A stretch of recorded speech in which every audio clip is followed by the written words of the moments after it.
Vocês estão felizes? Mais uma vez, vocês estão felizes? Amém. Queridos, nos últimos tempos, uma pesquisa rápida na internet, você vai ver que muito tem se falado sobre propósito.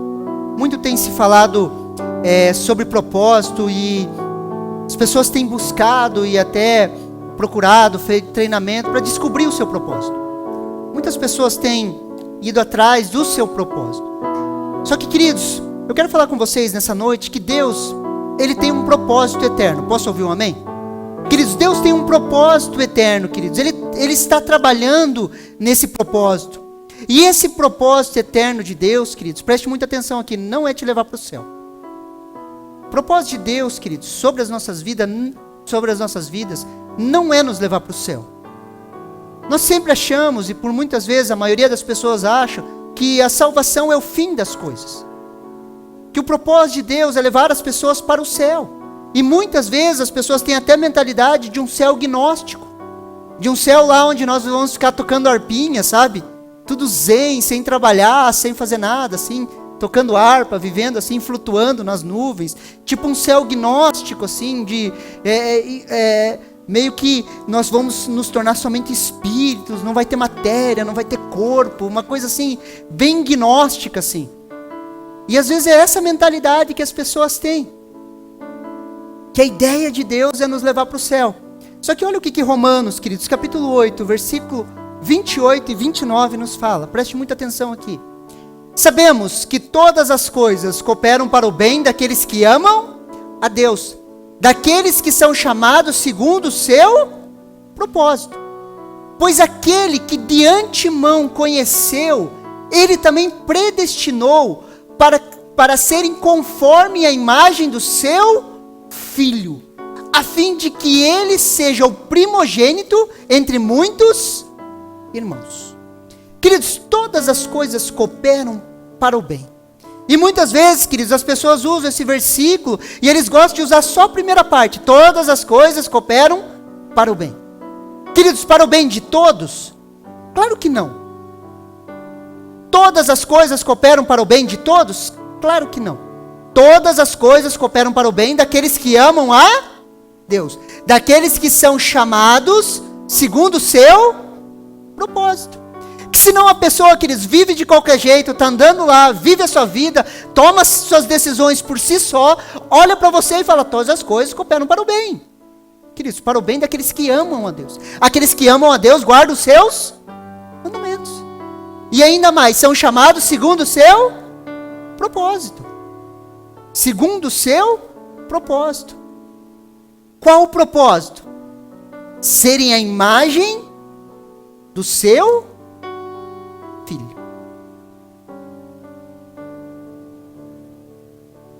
Queridos, Jesus, Ele veio recuperar o que foi perdido no Éden.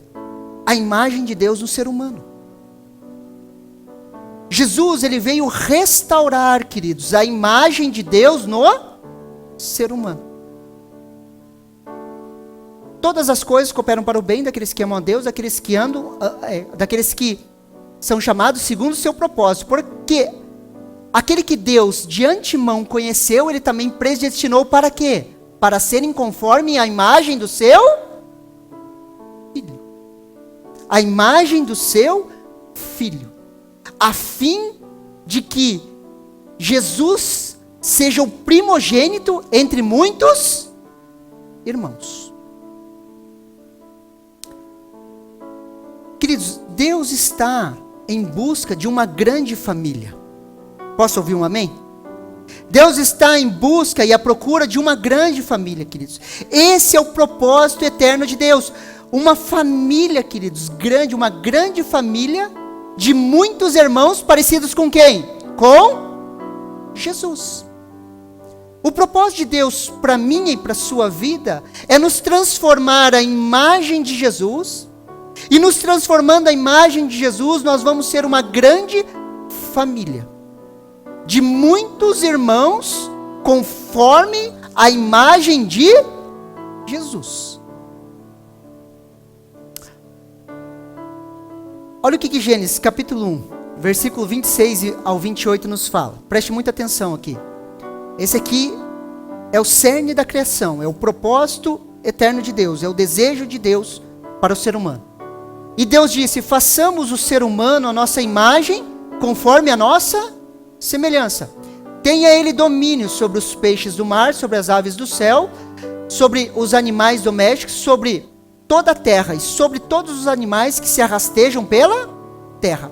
Assim Deus criou o ser humano à sua imagem. A imagem de Deus o criou. Homem e mulher os criou. Versículo 28. E Deus os abençoou e lhes disse: sejam fecundos, multipliquem-se, encham a terra, sujeitem-na. Tenham domínio sobre os peixes do mar, sobre as aves dos céus e sobre todo animal que se arrasteja pela terra. Queridos, Jesus veio restaurar esse propósito eterno, queridos. Do primeiro Adão, a imagem e a semelhança de Deus. Queridos, Deus cria os céus e a terra, cria o Éden. Dentro do Éden ele coloca um jardim, queridos. E nesse jardim ele coloca o homem e a mulher, o primeiro Adão.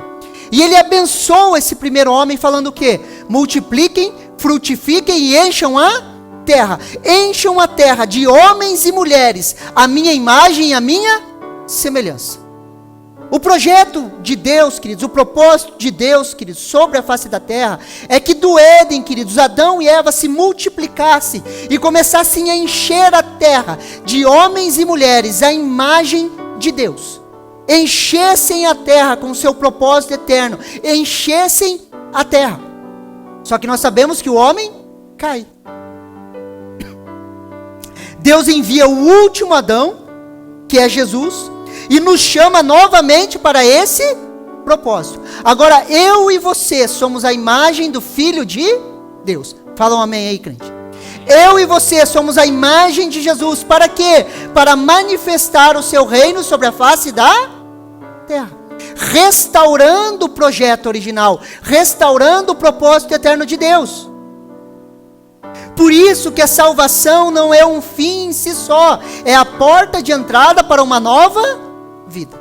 Todas as vezes, queridos, que uma pessoa aceita Jesus, reconhece a Jesus como seu único e suficiente Salvador, responde ao apelo, responde ao chamado de Deus sobre a vida dela, o que acontece, queridos? Ela nasce de novo. E quando ela nasce de novo, queridos, ela nasce de novo para uma nova vida. Queridos, se o fim fosse a salvação, quando você aceitasse Jesus, queridos, Deus podia te matar e te levar para o céu. Pronto, está salvo.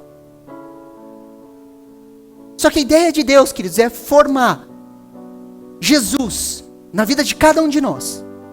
Nós vamos ser a imagem do seu Filho. Ele, como sendo o nosso irmão mais velho, nós vamos nos transformando uma grande família. E essa família vai manifestando o reino de Deus sobre a face da terra. Por isso, você não foi salvo para ir para o céu. Você foi salvo, queridos, para ser a imagem de Jesus aqui na terra. Você foi salvo, presta atenção aqui. Você foi salvo para ser a imagem de Jesus aqui na terra. Se você preparou as malas e está de mala pronta, esperando ir para o céu, queridos, eu te convido, desfaça suas malas. Tem muito trabalho aqui embaixo. Por quê? Porque esse é o propósito eterno de Deus, queridos. Para quê, queridos? Para nós manifestarmos o reino de Deus aonde nós estamos. Para ver todas as coisas cooperando ao nosso redor. Para eu e você cada vez mais sermos parecidos com Jesus. Quando nós estamos nesse projeto, nesse propósito, nesse trilho, queridos. Quando nós estamos sendo transformados à imagem de Jesus, queridos, todas as coisas cooperam para o nosso bem. Quando as pessoas nos ofendem, pastor, por que Deus permite que as pessoas me ofendam, pastor? Sempre parece que vem uma pessoa e pisa bem naquele lugar. Bem naquele lugar. Sempre a mesma coisa, pastor. Sempre a mesma coisa. O que está acontecendo, queridos? Deus está querendo moldar Jesus nessa área. Pastor, aquele lá me irrita, pastor. Aquele jeito de gente me irrita. E parece que sempre aparece uma praga igual aquela ali. O que Deus está fazendo, queridos? Moldando o caráter de Jesus na sua vida. Só que nós não nos dobramos ao processo, queridos. Reprovamos na prova, vai aparecer outra Igual. Pastor, parece que minha vida é um looping, assim, sabe? Eu tô indo, não, agora vai mudar, de repente eu vou, nossa, estou no mesmo lugar. Parece que eu já estive aqui. E vai, e volta. E vai, e volta. Coisas que não aprendemos. Por que Deus permite que as pessoas nos ofendam? Para a gente perdoar elas e ter o coração igualzinho de Jesus, um coração que perdoa. Posso ouvir um amém?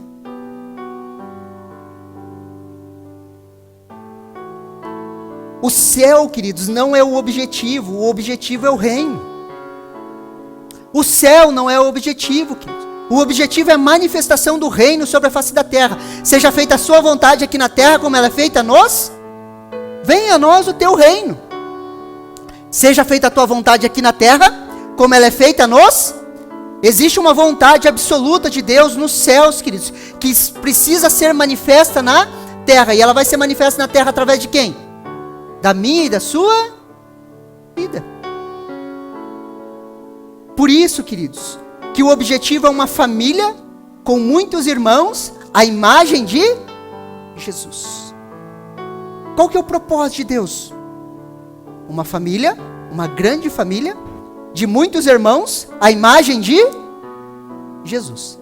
E queridos, Deus ele não vai poupar esforços para moldar Jesus na sua vida. Nem que ele precise te esmagar. Nem que ele precise te apertar. Nem que as situações ao teu redor vão te espremendo, te esmagando, matando o seu ego, o seu eu. Para quê? Para que Jesus possa se manifestar.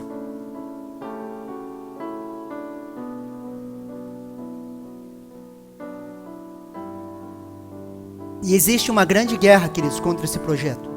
Existe uma grande guerra contra esse propósito. Olha o que 1 João capítulo 3, versículo do 6 ao 9 nos fala. 1 João capítulo 3, versículo do 6 ao 9. Preste muita atenção aqui.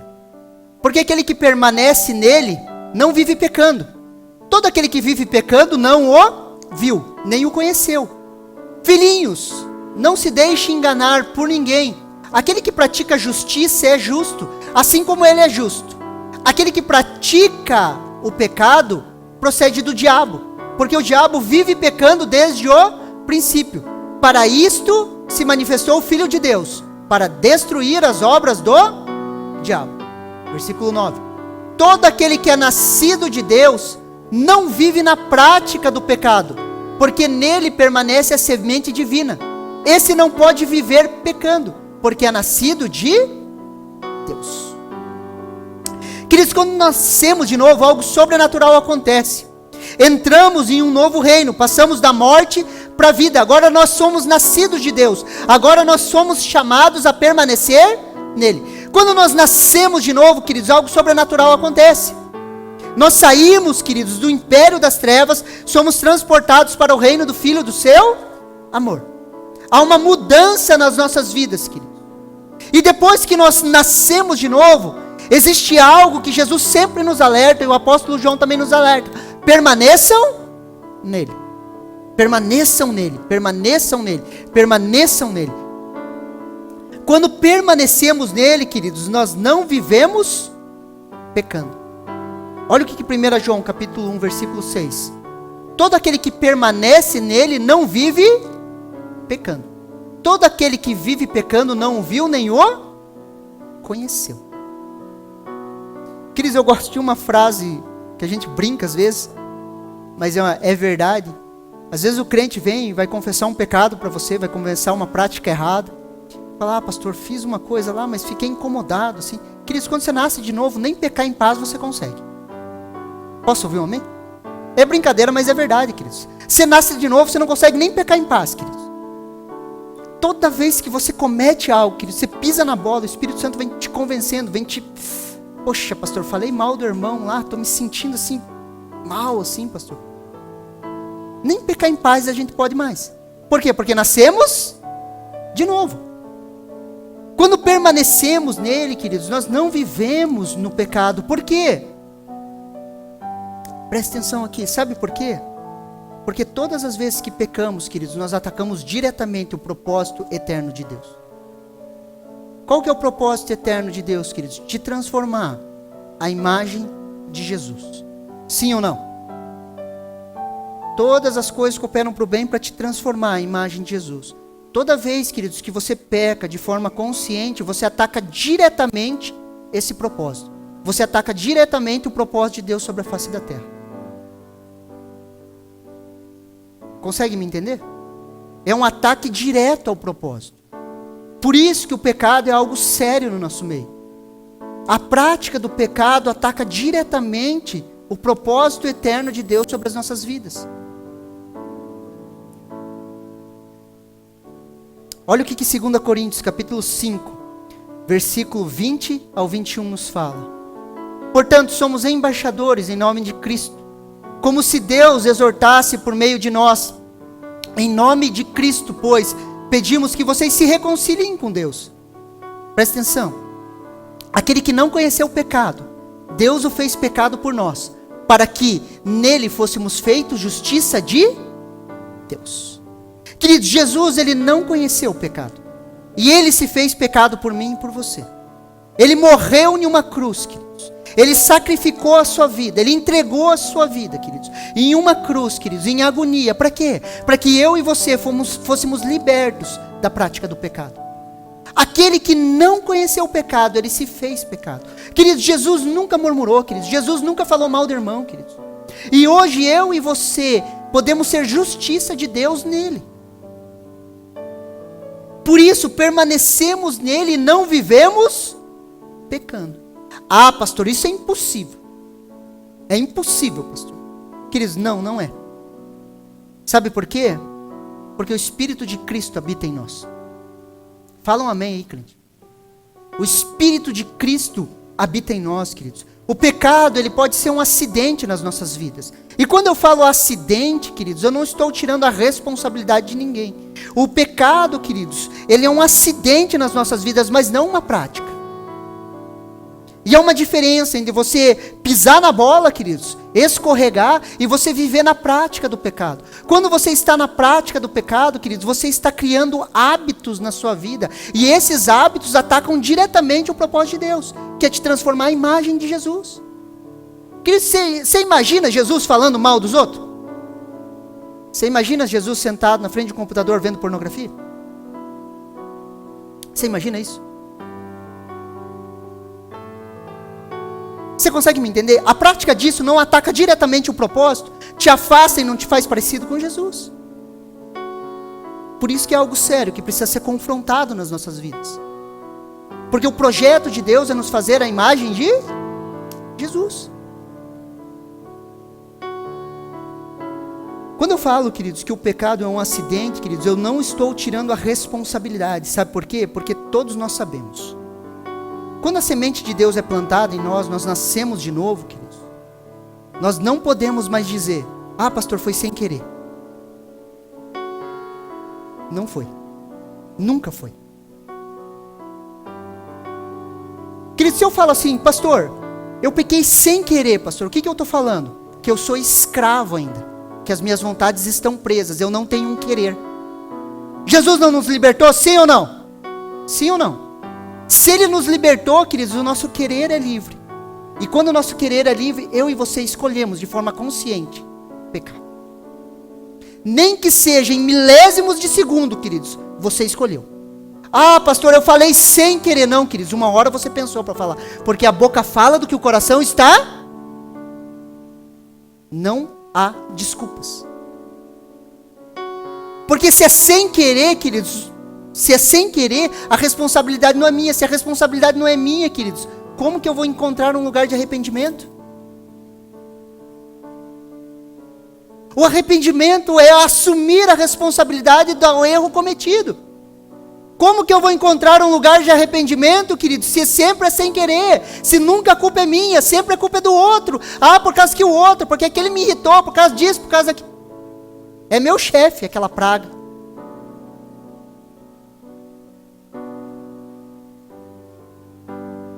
Consegue me entender? Não sei, tá pesado assim, parece que a gente fica...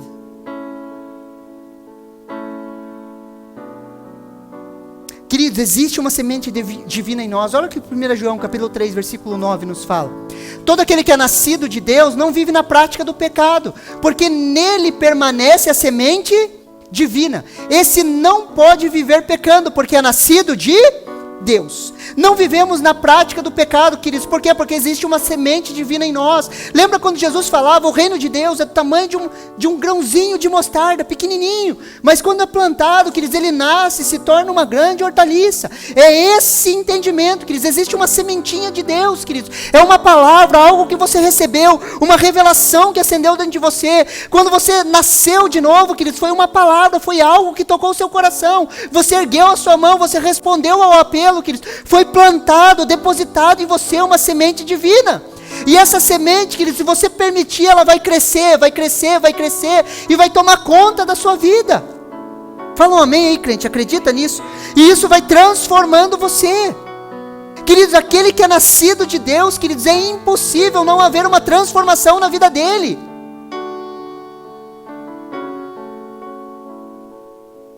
Essa semente, queridos, nos leva ao propósito eterno. Essa sementinha, queridos, nos leva ao propósito eterno, que é nos transformar à imagem de Jesus.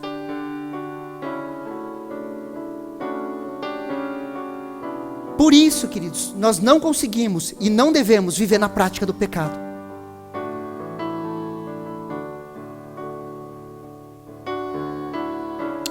Por isso que nós precisamos destruir e ser canal de destruição das obras do diabo. Olha o que 1 João capítulo 3, versículo 8 nos fala. Aquele que pratica o pecado procede do diabo, porque o diabo vive pecando desde o princípio. Para isso se manifestou o Filho de Deus, para destruir as obras do diabo. Aquele que pratica o pecado, ou vive na prática do pecado, é do diabo. Forte, né? Mas verdadeiro. Queridos, não dá para retalhar a palavra de Deus. Não dá para você falar assim, eu sou filho de Deus, eu sou crente, eu vivo na igreja. Não dá para retalhar, não dá para pegar só promessa. Sabe aquelas caixinhas de promessa? A maioria dos crentes, queridos, vai lá e pega a caixinha de promessa. É sempre as promessas. Queridos, não dá para fazer teologia de uma página só, queridos. Não dá para pegar só as promessas, queridos. A Bíblia é um todo sobre nós. E quando nós nos deparamos com um versículo desse, queridos, ele é forte, é pesado, mas ele é extremamente verdadeiro. Por quê? Porque a prática do pecado é o ataque direto ao propósito de Deus. E queridos, ninguém que é corpo de Cristo peca sozinho. Todas as vezes que alguns de nós, queridos, ou todas as vezes que nós, queridos, decidimos pecar, o corpo inteiro sofre. É igual, queridos, sabe quando você pensa assim, pastor, mas eu sou o menorzinho da casa, eu sou o menorzinho da igreja. Sabe quando você bate um minguinho assim, aquele dedinho pequeno, que ele vira pro lado assim, ó? Você bate no móvel assim, ele vira assim, tec, dói ou não dói? Mas é só um minguinho batendo. Queridos, quando um de nós vive na prática do pecado, todos sofrem.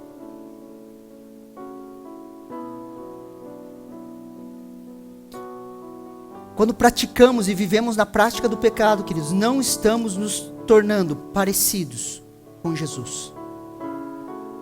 Se o propósito de Deus, queridos, é nos tornar a imagem de Jesus, qual que é o propósito do diabo? Nos tornar a imagem dele. Se o propósito de Jesus, queridos, Satanás e seus demônios, eles sempre vão se contrapor ao propósito, ao projeto. Se o projeto de Deus, queridos, é catar cada um de nós como crentes, nascidos de novo, e nos transformar à imagem de Jesus,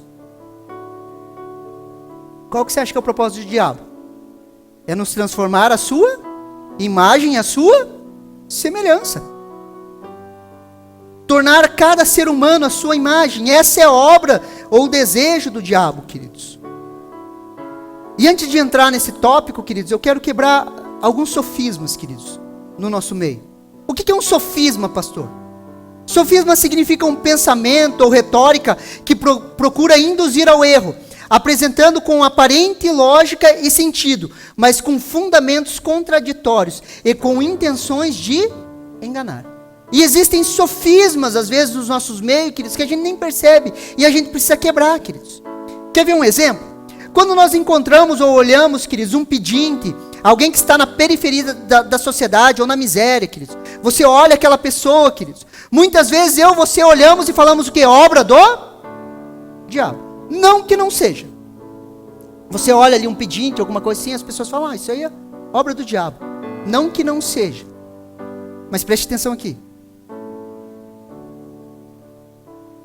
Muitas vezes quando nós olhamos um empresário, alguém bem sucedido, financeiramente cresceu, desenvolveu, um CEO de uma empresa, alguém importante, o que nós falamos? Venceu na vida. Venceu na vida. Esse se fez na vida. Daí a gente olha um pedinte e fala, obra do diabo. Por contrapartida, você olha alguém que está prosperando, enriquecendo, juntando dinheiro, guardando dinheiro, crescendo em suas posições sociais, saindo, escalando as posições sociais. O que nós falamos? Venceu na vida. Olha, aquele empresário lá venceu na vida. Sim ou não? Não é assim que a gente pensa? Isso aí é um sofisma, queridos. Sofisma.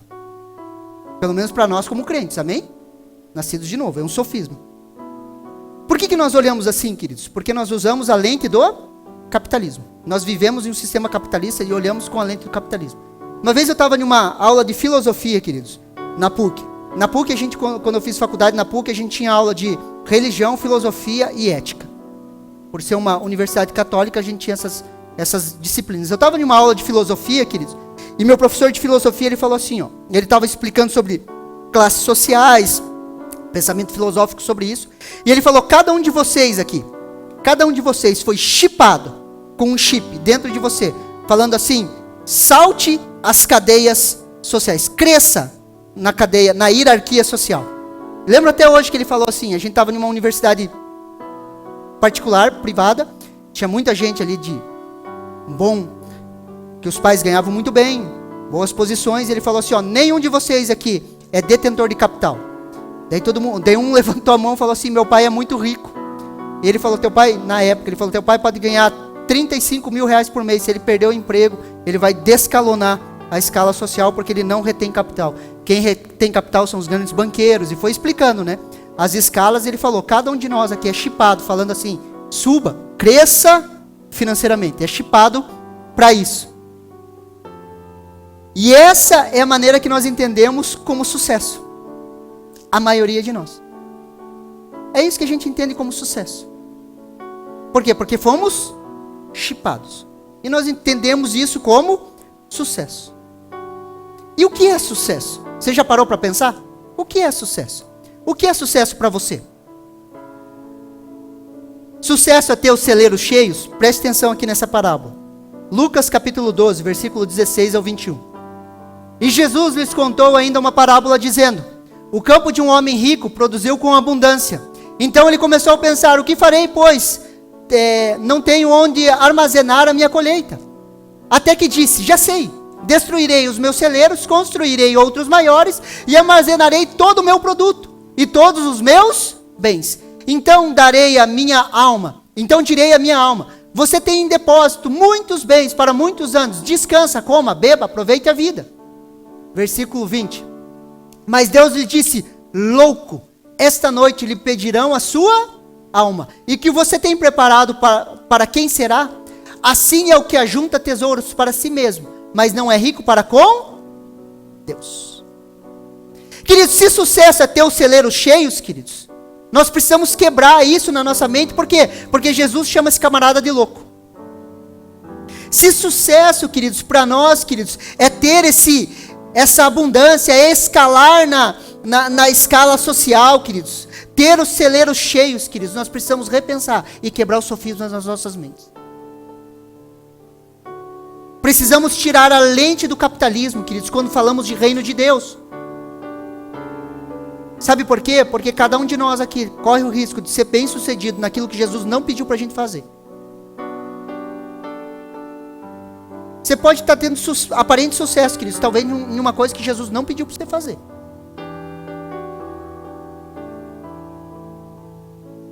Mas não é rico para com Deus. Queridos, o que é ser rico para com Deus? Repete comigo assim: cumprir o propósito. Antes que você durma, mais uma vez, cumprir o propósito.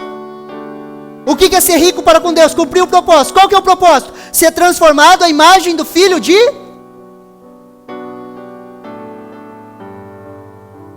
Ser a imagem do Filho de Deus. Aqui entra, queridos, o que nós chamamos, o que eu chamo de individualidade no chamado. Presta atenção aqui. Na educação física, queridos, existe uma coisa que nós chamamos de individualidade biológica. Nenhum corpo reage igual ao treino.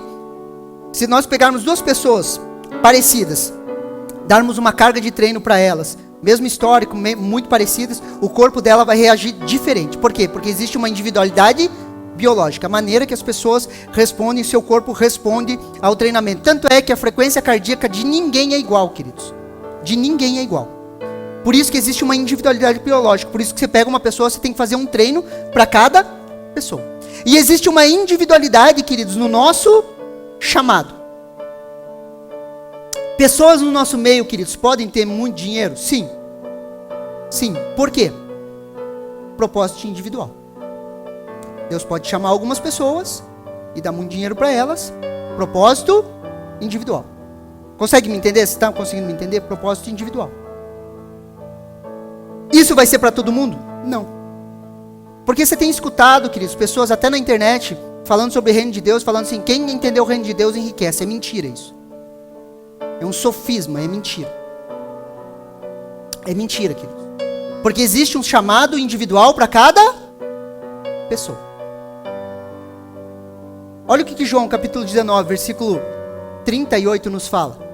Depois disso, José de Arimateia, que era discípulo de Jesus, ainda que em segredo, porque tinha medo dos judeus, pediu Pilatos a permissão para tirar o corpo de Jesus.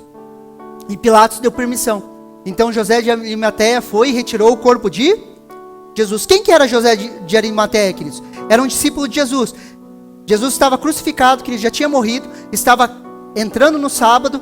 O que aconteceu? José de Arimateia vai rapidamente a Pilatos. Esse homem provavelmente era muito rico e esse homem era muito influente. Sabe por quê? Imagine para ele conseguir chegar até Pilatos, queridos, o governador da época, e pedir o corpo de Jesus. Ele era muito influente.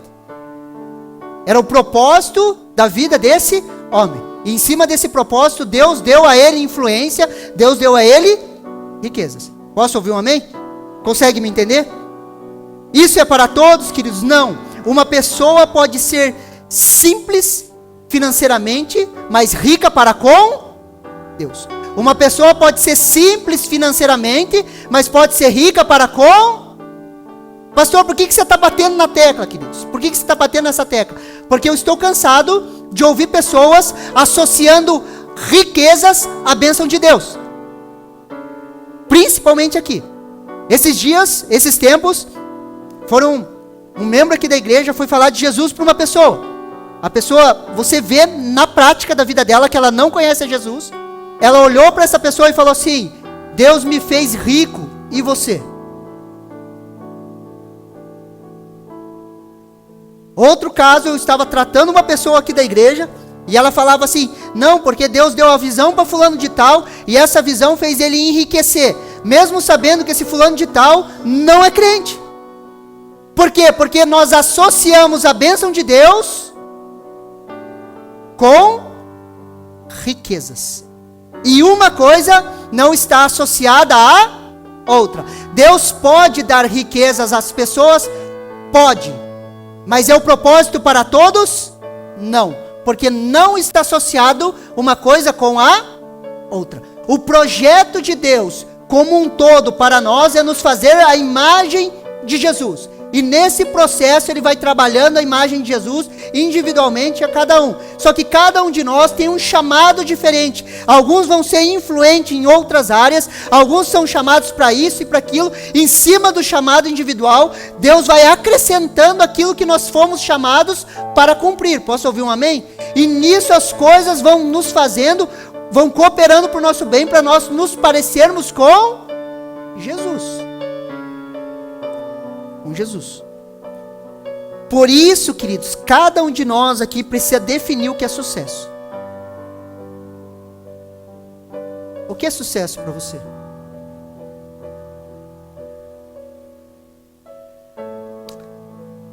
Queridos, sucesso não é ter celeiros cheios. Posso ouvir um amém? Mesmo que alguns de nós venham a ter. Mas é ser rico para com Deus. A obra do diabo, queridos, é tornar o ser humano a sua imagem e a sua semelhança. A sua imagem é o contrário da imagem de Jesus. E a principal característica, queridos, do diabo, que ele quer implantar na minha e na sua vida é o orgulho. Repete assim comigo, orgulho. Mas, está dormindo? Repete aí, orgulho. Olha o que Ezequiel, capítulo 28, do versículo 13 ao 17 nos fala. Preste muita atenção aqui. Você estava no Éden, jardim de Deus, e se cobria de todas as pedras preciosas, sárdio, topázio, diamante, berilo, ônix, jaspis, zafira, carbúnculo e esmeralda. Os seus engates e ornamentos eram feitos de ouro e foram preparados no dia que você foi criado.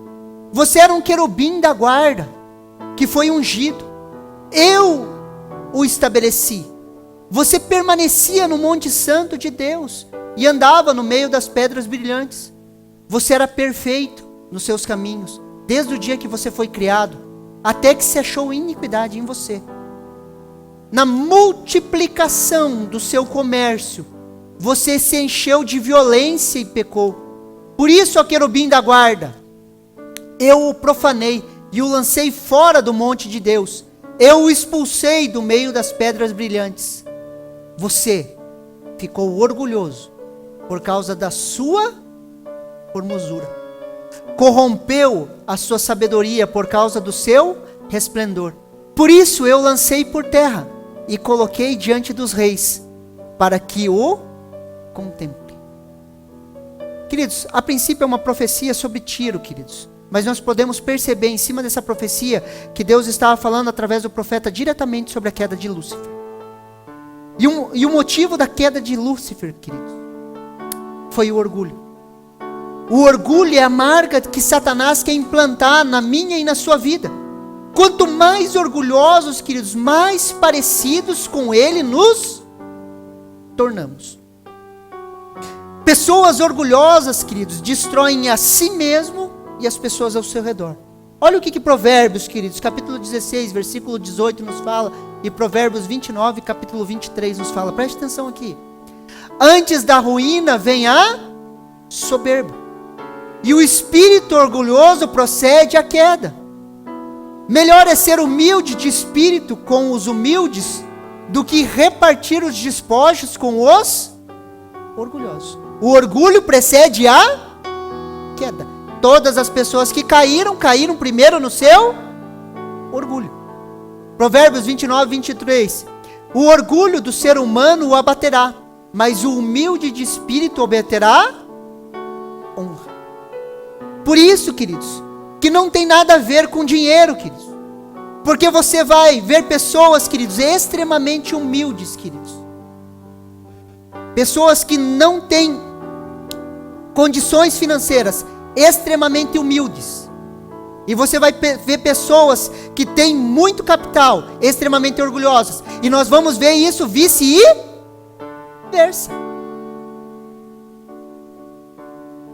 Por isso que obra do diabo, queridos, não é só o pedinte, queridos. Obra do diabo pode ser aquele grande empresário, extremamente orgulhoso e arrogante, sendo transformado à imagem de Satanás. Consegue me entender? Sim ou não?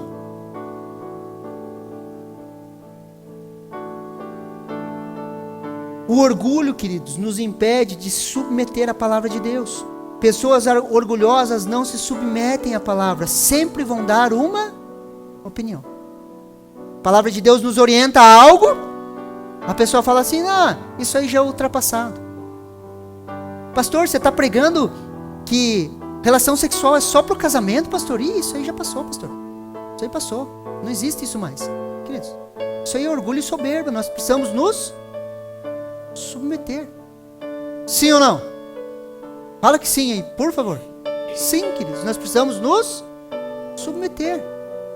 A palavra de Deus, queridos, fala sobre a organização da igreja, queridos, onde há líderes na igreja, sim ou não? E nós precisamos nos...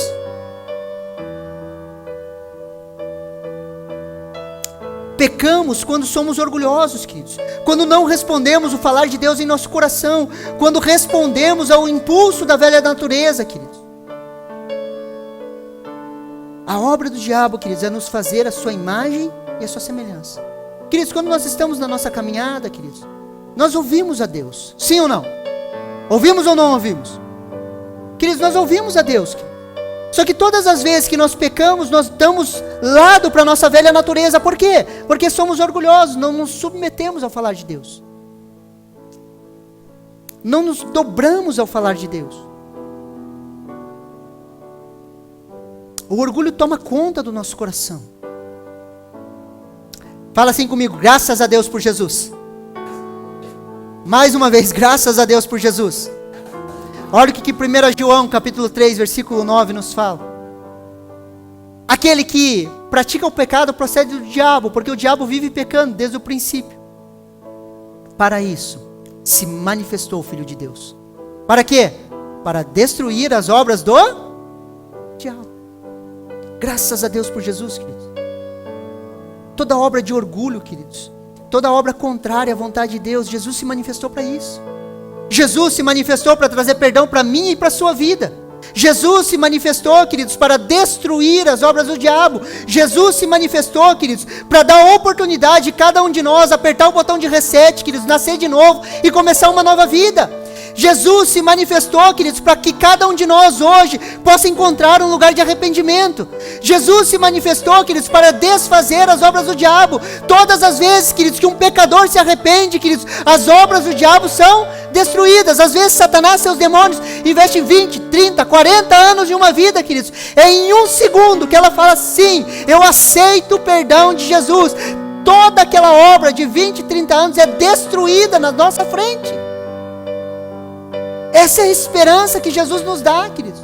Hoje é dia de arrependimento, queridos. Hoje Deus nos chama, quebre, desfaça, entre em uma nova vida, entre em uma nova história, se submeta à palavra de Deus, viva a vontade de Deus para a sua vida, se transforme hoje, seja hoje, tome uma decisão hoje de ser mais parecido com Jesus.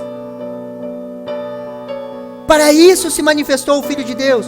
Olha o que Mateus capítulo 11, versículo 28 ao 30 nos fala. Preste muita atenção. Venha a mim todos vocês que estão cansados, sobrecarregados, e eu vos livrarei. Tomem sobre vocês o meu jugo e aprendam de mim, porque sou manso e humilde de coração. Vocês acharão descanso para a sua alma, porque o meu jugo é suave e o meu fardo é... Qual que é a característica de Jesus, querido? Ser manso e humilde. Quando nós estamos se aproximando de Jesus, queridos, a mansidão toma conta de nós, queridos, a humildade toma conta de nós, nós começamos a olhar para as pessoas assim como Jesus olhou. Jesus olha a multidão, vê uma multidão cansada, sobrecarregada, afastada de Deus, e o que ele fala? Venham, venham, venham a mim, todos que estão cansados e sobrecarregados. Quando nós temos esse coração, nós olhamos para as pessoas e falamos, venha, há lugar de arrependimento. Venha, há lugar de cura, venha, há lugar de transformação. Venha, você vai ter um ouvido para ouvir as suas dores. A gente para de se orgulhar, queridos. A gente para de manifestar as obras do diabo e começamos a manifestar as obras de Deus. Começamos a ser ouvido para as pessoas. Começamos a ser abrigo para as pessoas, queridos. Começamos a chamar as pessoas e falar, venham. Se ninguém quer te escutar, hoje eu vou te escutar. Senta aqui comigo. Assim como ele é manso e humilde, queridos, nós nos tornamos mansos e humildes. Toda vez que uma pessoa vem querer se reconciliar ou falar de algo da sua vida para você, queridos, responda com mansidão e humildade. A pior coisa, queridos, quando você pisa na bola, queridos, quando você tropeça, quando você erra, quando você peca, quando você está vivendo uma vida afastada de Deus, você procura alguém, queridos, para conversar e você confessa o seu pecado. A pessoa olha, mas também olha o que você está fazendo, né? Queridos, não seja assim. Seja manso e seja humilde. Fala, vem, eu vou te ouvir. Há lugar de conserto. Há lugar de restauração. Porque o Filho de Deus se manifestou para destruir as obras do diabo. Essa é a imagem do Filho de Deus, queridos. Manso e humilde, esse é o modelo. É para cá que eu e você vamos, esse é o trilho, queridos. O nosso chamado, queridos, individual, da obra individual de cada um, queridos, vão tomar vários caminhos, mas existe só um trilho de mansidão e humildade. Existe só um trilho, queridos, que Deus vai moldando em nós, mansidão e humildade. Mansidão e humildade. Quando as pessoas te procurarem, quando você olhar pessoas cansadas, sobrecarregadas, seja mansa, seja humilde com essas pessoas, ouça elas. Queridos, eu aprendi uma vez isso, queridos, eu estava em um retiro, eu liderava o grupo familiar, na época célula, queridos, eu era extremamente duro com as pessoas, firme com as pessoas. E um dia eu estava em um retiro, queridos, Deus me pegou de jeito, queridos. Foram ministrados sobre amor, e amor. Quando eu volto para o retiro, uma ovelhinha minha, queridos, tinha caído e engravidado a namorada. Aquilo me subiu como um vulcão. Eu falei, eu vou dar um soco nele. Vou dar um soco nele. O que ele foi fazer, cara? Na hora o Espírito Santo falou assim, ame ele. Eu chamei o casalzinho e falei assim, eu estou com vocês. Aquilo que vocês precisarem eu vou ajudar. Não concordo com o que aconteceu. Continuo falando que é errado. Mas como vocês estão aqui se arrependendo, eu estou com vocês para aquilo que vocês precisarem. Aquilo foi doído para mim fazer, queridos, porque naquela época eu acho que eu tinha mais obra do diabo em mim do que obra de Jesus, queridos, mesmo cuidando de gente. Mas Jesus foi trabalhando em mim, me tornando mais manso e mais humilde. Não que eu concorde, queridos, com o pecado, aquilo me subiu como um vulcão. Mas nós precisamos acolher as pessoas e falar assim, eu estou com você, eu vou te ajudar a superar isso aí. Porque ali havia arrependimento, queridos, genuíno. Havia dor pelo pecado, a dor por machucar os seus pais. Jovens, não antecipem processos. Toda vez, queridos, que nós antecipamos processos, nós sofremos. Bênção fora de hora se torna maldição. Relação sexual, queridos, é uma bênção. No lugar certo, na hora certa, com a companhia certa. Amém? Você recebe essa palavra no seu coração? Amém? Vamos nos colocar em pé, vamos orar?